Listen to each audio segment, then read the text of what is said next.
Hello प्यारे बच्चों, कैसे हो? सारे बच्चे अच्छे होंगे, जबरदस्त होंगे और बिंदास तरीके से पढ़ाई कर रहे होंगे। तो आज का जो ये शानदार वीडियो है, ये वीडियो उन बच्चों के लिए है जो 2025 में नीट का एग्जाम देंगे। अब बिल्कुल इतना सब कुछ होने के बाद आपके दिमाग में आ ही रहा होगा कि नीट 2025 में क्या होगा।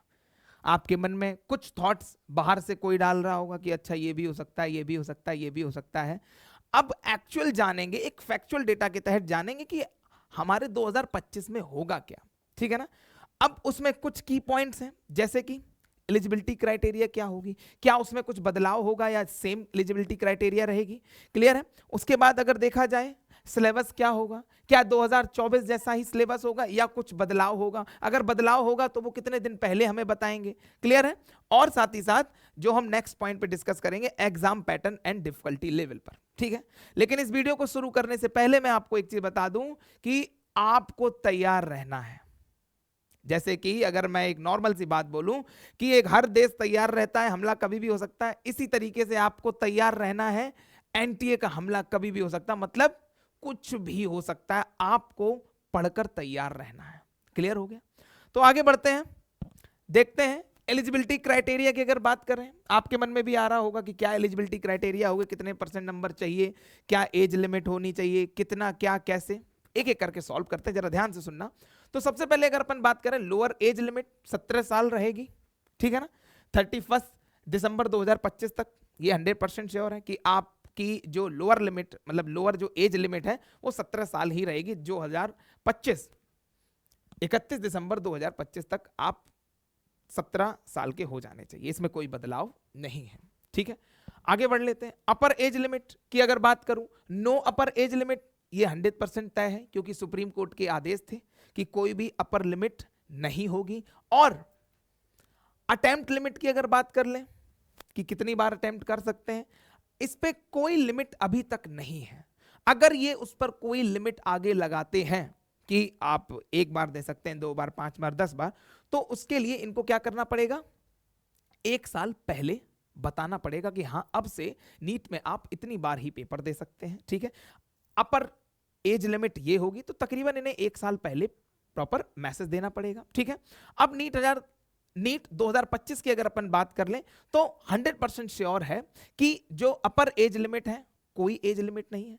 लोअर एज लिमिट है वो कितना, 2025 तक आप 2025 दिसंबर तक आप 17 साल के हो जाने चाहिए। मार्क्स की क्राइटेरिया की बात करें, इसमें भी कोई खास बदलाव नहीं है। खास क्या मतलब, कोई बदलाव नहीं है। 50% मार्क्स चाहिए आपको फिजिक्स में, केमिस्ट्री में और बायोलॉजी में। क्लियर हो गया? आगे बढ़ लेते हैं।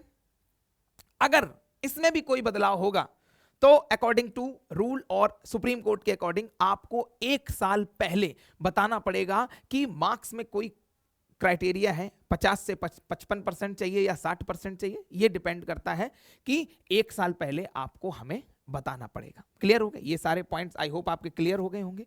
आगे बढ़ लेते हैं। सिलेबस, बिल्कुल मन में बहुत सारे क्वेश्चन आ रहे होंगे कि यार सिलेबस क्या होगा, क्या नहीं होगा। सिलेबस के साथ भी वही सेम फंडा है कि जो भी चेंजेस होंगे वो आपको प्रायर नोटिस देंगे, आपको बताएंगे कि ये पर्टिकुलर चेंजेस हैं। फिर भी एक बार अपन डिस्कस कर लेते हैं। अभी तक कुछ नहीं मैसेज आया एनटीए की तरफ से, तो अगर देखें तो नीट 2024 का जो सिलेबस है वही फॉलो किया जाएगा। जो भी कुछ 2024 में था सिलेबस, सेम एग्जैक्ट वैसा ही सिलेबस रहेगा, क्योंकि अगर बदलाव होता तो ये 1 साल पहले प्रायर मैसेज या हमें कन्वे कर देते। NCERT syllabus, new NCERT syllabus, बहुत सारे बच्चे क्या करते हैं, पुरानी एनसीईआरटी लिए हैं, फिर कहते हैं कि हमने इतनी मेहनत की लेकिन ये टॉपिक आया नहीं। तो ऐसे केस में आपको क्या करना, हर बच्चे के पास नई एनसीईआरटी होनी चाहिए, रिवाइज एडिशन जो नया है। क्लियर हो गया? एडिट टॉपिक, जो एडिट टॉपिक मतलब जो इस साल नए टॉपिक ऐड किए, कुछ फैमिलीज ऐड की हैं, तो उनको आपको क्या करना है, एनटीए की वेबसाइट पर जाकर एक बार देखना है कि क्या क्या है, क्या क्या नहीं, और उसको अपने पास नोट करके रखना है। और उसी के अकॉर्डिंग ही आपको अपनी तैयारी करनी है और सिलेबस के अकॉर्डिंग आपको अच्छे से पढ़ना है। तो ध्यान रखें, बदलाव कुछ भी हो, आपको जो मेन फोकस करना है वो करना है पढ़ाई पर। क्लियर है? साफ सीधी बात है, नीट 2024 जैसा ही सिलेबस रहेगा और एनसीईआरटी तो मूल मंत्र है ही, इसको भी पूरा अच्छे से फॉलो करना है। एग्जाम पैटर्न और डिफिकल्टी लेवल। एग्जाम पैटर्न की बात कर लें, बहुत सारे लोगों के मन में डिफरेंट डिफरेंट क्वेश्चन है कि यार इस बार एनटीए एक तरीके से परेशान करके रख सकता है। लेकिन अगर मैं कहूं कि जो बच्चा पढ़ने वाला है उसके लिए कैसा भी पेपर आ जाए, क्या वो परेशान होगा? हाँ या ना में जवाब देना, नहीं परेशान होगा। तो मतलब मेरा पॉइंट ऑफ व्यू अगर मैं बोलूं तो अगर एक एग्जाम कठिन आता है तो ये उन बच्चों के लिए अच्छी बात होगी जो अच्छे से पढ़ रहे हैं, जिन्होंने अपने एक एक कॉन्सेप्ट क्लियर किए हैं, टीचर्स की बात मानी है। अब अगर फिर भी उसके अलावा अगर बात कर लें तो देख लेते हैं कि क्या क्या एग्जाम के पैटर्न होंगे, कैसी डिफिकल्टी लेवल होगी। तो online exam not possible for 27 lakh student, ये बात बिल्कुल सही। बहुत सारे लोग अभी मन में सोच रहे हैं कि यार हो सकता है कि सबका ऑनलाइन पेपर हो जाए, तो पेपर लीक होने के कोई चांसेस नहीं होंगे। लेकिन अगर यहां पर भी हम बात कर लें तो टोटल 27 लाख बच्चे फॉर्म भरेंगे 2025 का, ठीक है। तो अगर अपन देखें तो 27 लाख बच्चों का ऑनलाइन एग्जाम कराना एक बार को पॉसिबल नहीं है। अब वैसे तो अपन कह भी सकते हैं इम्पॉसिबल तो कुछ है ही नहीं, लेकिन 27 लाख बच्चों का ऑनलाइन एग्जाम कराना पॉसिबल नहीं है। तो ये करेंगे क्या? प्रीलिम्स, प्री और मेंस की तरीके से करेंगे। प्री करेंगे पेन पेपर पर, एनटीए पूरा कंडक्ट कराएगा, पेपर बनाएगा, सारी चीजें सब कुछ होंगी, ठीक है। अब उसमें से जो बच्चे निकलेंगे उनका होगा मेंस एग्जाम, बोले तो ऑनलाइन होगा। पेपर कौन सेट करेगा? एम्स, सीबीएसई और एनबीई, ये पेपर सेट करेंगे, ठीक है। अब कुछ बच्चे प्री में बाहर हो जाएंगे, ठीक है, जो बचेंगे वो मेंस देंगे और मेंस आपका होगा ऑनलाइन। मतलब यहां जो बच्चे बचेंगे उनका ऑनलाइन पेपर, ये मैं बता रहा हूं, समझ लो हाइपोथेसिस है, ऐसा हो सकता है और ऐसे हो जाने के 90% प्रोबेबिलिटी है कि ऐसा हो सकता है। कैसा? कि पर्टिकुलर पेन और पेपर मोड पर प्री होगा, उसके बाद जो बच्चे प्री क्वालिफाई करेंगे उन बच्चों का ऑनलाइन होगा। क्लियर है? अब अगर अपन बात कर लें, 10% चांस है कि जैसा 2024 में हुआ वैसे ही 2025 में होगा, लेकिन 90% प्रोबेबिलिटी बनती है कि प्री होगा पेन पेपर पर, मेंस होगा ऑनलाइन, ठीक है, जिससे थोड़ा सिस्टम और ज्यादा सिक्योर बने, है ना, और साथ ही साथ सारी चीजें आसानी से मैनेज हो पाए। अब अगर बात कर लें डिफिकल्टी लेवल की, तो मॉडरेट पेपर आ सकता है, ठीक है। और प्रैक्टिस तो आपको मैं बता दूं, चाहे पेपर कैसा भी आए, जो बच्चे अच्छे से प्रैक्टिस कर रहे हैं, ठीक है, जो अपने कॉन्सेप्ट को क्लियर कर रहे हैं, क्वेश्चन और क्वेश्चन पेपर कैसे भी आ जाएं, उनको कोई डर नहीं है। तो फिर से मैं बता दूं, एग्जाम पैटर्न कैसा होगा, डिफिकल्टी लेवल कैसी होगी, ये सारे क्वेश्चन उन ज्यादातर उन बच्चों के लिए जो पढ़ाई से ज्यादा इन सब टॉपिक पे ज्यादा ध्यान देते हैं। तो आपसे रिक्वेस्ट है सिर्फ पढ़ाई पर अच्छे से फोकस करें। तो अगर अपन नॉर्मल बात करें एमसीक्यू, तो एमसीक्यू तो वैसे ही रहेगा।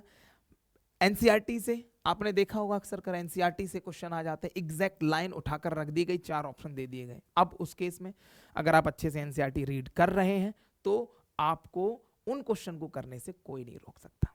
अब critical thinking questions, yes of course critical thinking question भी आएंगे। देखो नीट को इतना तो पता चल गया, एनटीए को, कि बच्चों के कॉन्सेप्ट क्लियर हैं, बच्चों के पास धुरंधर बेहतरीन टीचर अवेलेबल हैं, बेहतरीन उनके पास स्टडी मटेरियल है, तो क्यों ना कुछ क्रिटिकल थिंकिंग क्वेश्चन डाले जाएं जिससे बच्चा थोड़ा सा अपने दिमाग पर जोर डाले।